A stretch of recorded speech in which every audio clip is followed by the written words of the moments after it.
I'll be the midwife. My name is Salsabila Elina, as husband. My name is Zara Evanadika Effendi as mom. My name is Najisa Kalwa as nurse. Okay, thank you. Let's watching. Thank you guys. Good morning, Mom. What's bringing you here today? Good morning, midwife.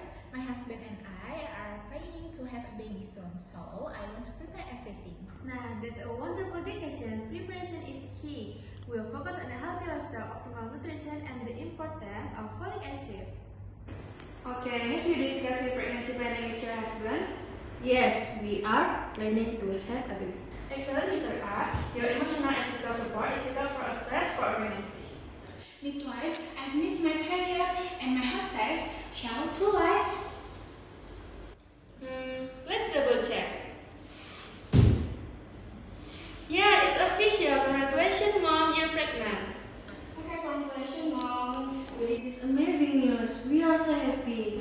We'll be here to guide you every step of the way. Recently, I've been feeling very dizzy and I get tired so easily. After the examination, it looks like you have anemia. It's common, but we must manage it. Is it dangerous? What should we do? Tiga, the baby is healthy. We will keep the baby warm. Okay, early breastfeeding is important for the baby's health. I want to breastfeed my baby right away. I will show you the correct breastfeeding position and attachment.